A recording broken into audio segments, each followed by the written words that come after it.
हारिस अपनी जबान बंद करो, तुम्हें पता है तुम कितना फजूल बोल रहे हो यार। आपको पता है मेरे साथ हुआ क्या है, आप जानते हो। यार हानिया भी तो ऐसी सामने आई थी ना यार प्लीज, मैं हानिया के साथ हूँ, मैं अरिम शाह के साथ हूँ, मैं उन सारी लड़कियों के साथ हूँ जो कि हमारे मुल्क के बड़े बड़े लोगों को भी एक्सपोज करती हैं, ठीक है, सही करती हैं वो। मैं साथ हूँ। अनिया खान तुम्हारे, तुम जो भी कर रही हो ना ठीक कर रही हो, मैं तुम्हारी फेवर में हूँ। अच्छा, हानिया और आप आमिर के खिलाफ हैं? मैं आमिर के खिलाफ हूँ। जैसे मेरे अपने हस्बैंड आमिर को नहीं छोड़ूंगी, तुम भी ना छोड़ना आमिर लियाकत को, उनको सरेआम नंगा करेंगे। बिला वजह अपनी इज्जत नीलाम कर रही हो। मैं अपनी इज्जत नीलाम नहीं करी, मैं सिर्फ अपने राइट्स के लिए बोली। और जो लड़कियां चुपचाप सहती हैं, जीती हैं, घुट घुट की जीती हैं ना, उन लड़कियों को फिर मैं ये कहना चाहूंगी कि प्लीज अपने हक के लिए उठो, आवाज उठाओ। जब तक नहीं निकलोगी, मीडिया के सामने नहीं आओगी, इसी तरह जुल्म का शिकार कब तक करती रहोगी ऐसे? इसी तरह जुल्म का शिकार होती कब तक करती रहोगी? जब तक मुझे इंसाफ नहीं मिलेगा, इसी तरह शोर करती रहूंगी मैं। अपनी इज्जत सड़कों पे नीलाम करोगी जिस तरह हानिया कर रही है आज, बिला वजह लाइव आई होती है हर वक्त। मेरा पाकिस्तान की वीडियोस को देखने के लिए चैनल को सब्सक्राइब कीजिए और बेल आइकन को क्लिक करना मत भूलिए, ताकि आपको हमारी तमाम आने वाली वीडियोस बआसानी मिल सकें। अस्सलाम वालेकुम नाज़रीन, आप देख रहे हैं मेरा पाकिस्तान और मैं हूं आपका होस्ट हारिस भट्टी। चंद रोज़ कबल हानिया खान आपके सामने आई कि किस तरह डॉक्टर आमिर लियाकत के ख़िलाफ़ उसने मुख्तलिफ वीडियोस बनाई, मुख्तलिफ इंटरव्यूज़ दी और कहा कि आमिर लियाकत के साथ मैं निकाह में थी, मुझे ज़्यादती करता रहा, मेरे साथ निकाह किया और अब मुझे एक्सेप्ट नहीं कर रहा। मेरे साथ मौजूद है फ़रा के साथ भी ऐसा ही मिलता जुलता केस है और जिस शख्स ने इनके साथ निकाह किया और उसके बाद ज़्यादती का निशाना बनाया उसका नाम भी आमिर है। ये मामला था क्या? फ़रा का ताल्लुक़ कराची से और इस वक्त ये लाहौर में है। कुछ माह कबल उस शख्स ने इनके साथ निकाह किया और निकाह करने के बाद इनको छोड़कर इस वक्त वो फ़रार हो चुका है। वो आमिर कौन है, वो कौन सा आमिर है, जानते हैं इनकी ज़बानी। अस्सलाम वालेकुम। वालेकुम सलाम। फ़रा, पहले मेरी बात सुन लें आप गौर से कि हानिया खान भी ऐसी मंजर आम पर आई थी, जी मुझे पता है। लोगों को इंटरव्यूज़ दिए, एक्सपोज अपने आप को खुद हो गई। आप भी वही हरकत करना चाह रही हैं या आपका मामला कोई और है? सॉरी, मेरी बात सुने, मैं हानिया खान के खिलाफ नहीं कुछ बोलना चाह रही, लेकिन उससे कंपेयर ना करें मुझे, क्योंकि उस लड़की ने अपना तमाशा बना दिया है। लेकिन मैं आपको बता दूं कि मैं दूसरी हानिया नहीं बनना चाहती, बल्कि हानिया जैसी जितनी भी लड़कियां हैं जिनके साथ ज्यादती हो रही हैं, जिनके साथ निकाह के नाम पर भी फ्रॉड हो रहा है, जो कि हरासमेंट का शिकार हो रही है, उनको भी मैं अवेयर करना चाहूँगी कि मैंने जो गलती की है बाद में वो किसी लड़की के साथ ना हो। फ़रा मासूम तो है नहीं और अच्छी एज आपकी, मैच्योर है, इस तरह किसी के झांसे में आ जाना कोई बेवकूफ़ी नहीं है? बेवकूफ़ी तो नहीं है, लेकिन हमारे माशरे में मुझ जैसी जो इंडिपेंडेंट लड़कियां हैं, सेल्फ मेड हैं, उनके साथ अक्सर लोग यही करते हैं। जिनको हम यूज़ करना हो ना, उनके मुख्तलिफ चेहरे होते हैं। अब निकाह का नाम लेकर मुझे यूज़ करना था, उस बंदे ने तो कर लिया, सीधी सी बात। बंदा कौन है, किस तरह यूज़ किया, कहाँ यूज़ करता रहा आपको?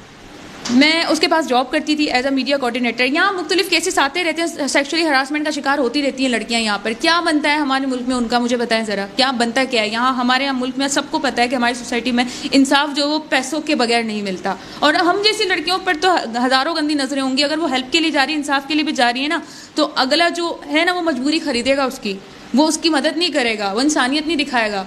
इस शख्स से रब्ता कैसे हुआ था? लाहौर में जब आप आई कौन था ये समझने के मैं एज अ मीडिया कोऑर्डिनेटर उसके पास आई थी, as a media coordinator, as a model, ठीक है। मैं खुद भी जर्नलिस्ट हूँ, मैं उसके पास जॉब के लिए आई थी। उसने ये कि मुझे मीठी मीठी बातों में फंसाया कि उसको पता है कि मैं कराची से हूँ, मेरी फैमिली से भी इख्लाफात चल रहे हैं, मैं घर नहीं जा रही, इन चीज़ों का उसने फ़ायदा उठाया और बड़ा मीठा बना कि मैं सेल्फ वॉलंटियर हूँ, मैं तुम्हारा ख्याल रखूँगा, तुम्हें सपोर्ट करूँगा, शादी कर लो वरना सुसाइड कर लूँगा। और इसके अलावा इसने मुझ पर झूठा केस तक किया हुआ था। झूठा केस क्या किया था उसने मुझ पर? जब उसकी ऑफिस में इलीगल एक्टिविटीज़ हो रही थी और मैंने उसे वार्न किया कि ये शराबी दोस्त तुम्हारे ना आए, मैं यहाँ रह रही हूँ, मेरी प्राइवेसी डिस्टर्ब हो रही है, उल्टा उसने मुझे ब्लैकमेल करना शुरू कर दिया कि तुम पर झूठा केस होगा अगर तुम हमारे खिलाफ कुछ बोलोगी। और उसने झूठा केस किया, मुझ पर गंदे इल्ज़ाम लगाए कि लड़की सेक्स वर्कर है, लड़की का कैरेक्टर ख़राब है, इस तरह के घटिया इल्ज़ाम उसने मुझ पर लगाए हैं और लोगों को अभी भी मुझ में बदनाम कर रहा है। मेरे दोस्तों को मेरे खिलाफ किया हुआ है, मेरा सोशल सर्कल उसने ख़त्म कर दिया। वो कहाँ पर है इस वक्त? इस टाइम वो यूएस से भागा हुआ है, सीधी सी बात है। उसकी पहले भी 3 शादियां हुई हुई है, इसी तरह की उसके करतूत है, वो बाकी लड़कियों के साथ भी इसी तरह की हरकतें करता है, उसका मशगला है ये। कितनी देर ताल्लुक में रहा और बाद में निकाह कब किया उसने? 8 माह तक मेरा उसका निकाह रहा है, ठीक है। जब उसकी फैमिली में खबर लीक हुई है, आपने निकाह क्यों किया? पैसा देखा था उसके पास? लालच उसने मुझे दी थी यूएस से सेटल करवाने की, और मुझे ओरिजिनल निकाह नामा भी नहीं दिया उसने अब तक। निकाह भी जाली हुआ है, निकाह में मतलब रजिस्ट्रार के तो सिग्नेचर छोड़े, आप मौलवी के भी सिग्नेचर नहीं है। तो आपकी समझ में नहीं आया कि आप मैच्योर हो, किस तरह का काम कर रही हैं? मुझे निकाह के 4 माह बाद पता चला है, जब वो यूएस से भागा है। उसने कहा था कि मैं तुम्हें दुबई सेटल करवा के यूएस से जाऊंगा। उसने ये सारी शर्तें पूरी करनी थी, हमारा एग्रीमेंट हुआ था, उसने कुछ भी कोई शर्त पूरी नहीं की। और जब उसको पता चला कि मैं उस एग्रीमेंट को वायलेट करूंगी, कानूनी कार्रवाई करूंगी। तो उसने अपनी दोस्त सबा के जरिए मुझे ब्लैकमेल करवाया, मुझसे ब्लैंक पेपर्स पे सिग्नेचर करवाए, ठीक है, मुझसे ज़बरदस्ती हल्फी बयान हल्फी लिखवाया और मुझे थ्रेट्स भी मिलते रहे कि तुम्हें जान से मार देंगे अगर तुमने कोई कानूनी कार्रवाई की, या तुम्हें झूठे केस में फंसा देंगे।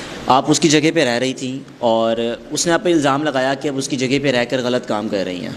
उसके खिलाफ अब क्यों नहीं गई पुलिस में कि मैं तो जगह भी उसकी यूज़ कर रही हूँ? उसी की जगह यूज़ हो रही थी और गलत काम वो खुद कर रहा था। इल्ज़ाम उसने इसीलिए मुझ पे लगाया ताकि वो अपनी इज्जत बचा सके।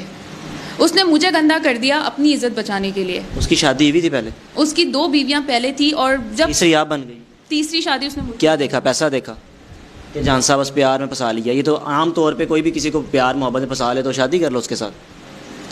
पैसा नहीं देखा मैंने उसका, लेकिन बात सुने, वो मुझे सपोर्ट कर रहा था। लॉकडाउन के दिन थे उन दिनों, ठीक है, मैं भी मजबूर थी। अब मैं किसी लड़की को सपोर्ट करता हूँ कि यार फाइनेंशली वो तो शादी कर लूँगा उसके साथ, जब मैं कहूँगा शादी कर लो, कर लेगी मेरे साथ। वो बात ये नहीं है कि वो मुझे फाइनेंशियली सपोर्ट कर रहा था, उसने मुझे इज्जत दी, उसने मुझे मेरे साथ मैं भी किसी को इज्जत देता हूँ, मैं शादी कर लूँगा 4 दिन बाद। लेकिन मेरी बात सुने, इज्जत देने से पहले उसने मुझे बेइज्जत किया था। मैंने उसे एक मौका दिया कि वो इंसान का बच्चा बन जाएगा, इसके बाद भी उसने मेरे साथ इज्जत देने से पहले बेइज्जत किया, फिर इज्जत थी, फिर शादी कर ली। जी, अब यहाँ तो मेरी भी गलती थी कि मैं, प्यार अंधा होता है, ठीक है, हो गया, प्यार कर लिया, उसको भी था।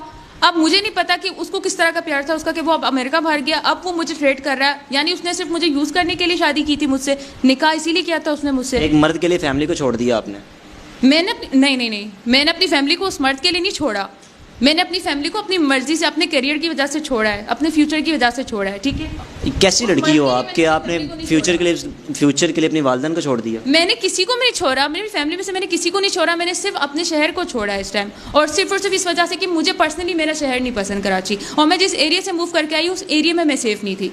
मैं आपको बता चुकी हूँ कि मेरा एरिया जो ताल्लुक है मेरा लियारी से, और वहाँ मेरे साथ बड़े इशूज़ थे, बहुत पंगे थे मेरे साथ, मुझे वहाँ से मूव करना ज़रूरी था। हानिया खान पिछले दिनों से काफ़ी आए दिन सोशल मीडिया पर लाइव आ रही है और मुख्तलिफ प्लेटफॉर्म्स में आ रही है।